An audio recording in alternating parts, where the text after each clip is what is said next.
السلام علیکم۔ میرا نام جمیل ہے اور میں 20 سال کا ہوں۔ آج جو میں کہانی آپ لوگوں کو سنانے جا رہا ہوں وہ میری ستیلی امی کی ہے، جنہیں میں زیبی آنٹی کہتا تھا۔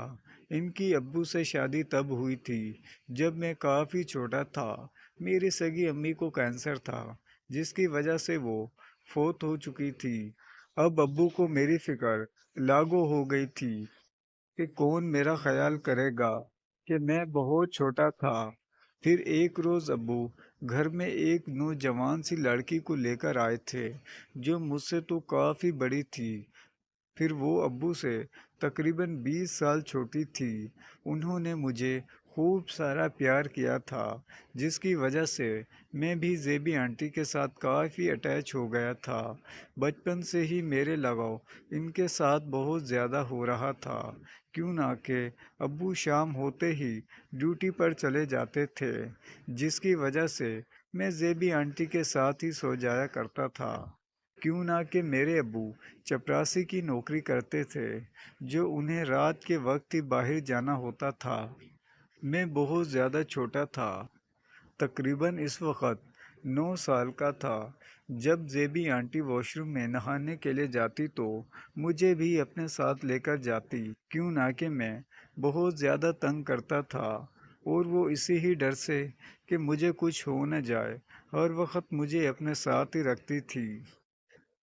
دوستو، اگر میں یہ کہوں تو کہ میں نے زیبی آنٹی کو بچپن سے ہی دیکھا ہوا تھا تو یہ بات غلط نہ ہوگی، کیوں نہ کہ میں بچپن سے ہی ان کے ساتھ ہی رہتا تھا اور اب مجھے عادت ہو گئی تھی۔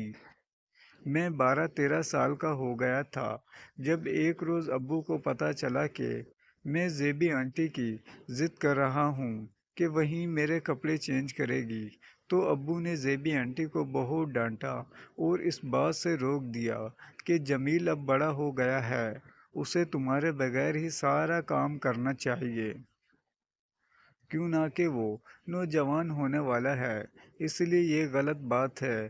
ابو کی یہ بات سن کر مجھے بہت افسوس ہو رہا تھا اور تو اور ابو پر بہت زیادہ غصہ آیا کہ ان کو اس بات سے کیا تکلیف ہے۔ میں زیبی آنٹی کو ہر وقت اپنے ساتھ رہنے کا کہتا ہوں۔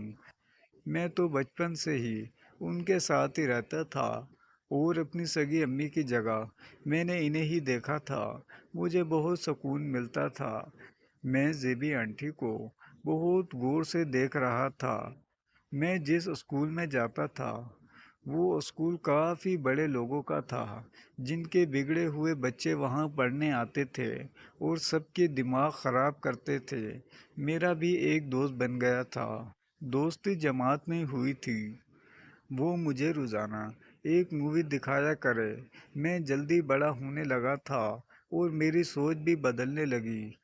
اب میں زیبی آنٹی میں ہی ویسے ہی اثاثات تلاش کرنے لگا تھا جو میں ان موویز میں دیکھتا تھا۔ اسی وجہ سے میں بہت کم عمر میں ہی بڑوں والے حرکتیں کرنے لگا تھا۔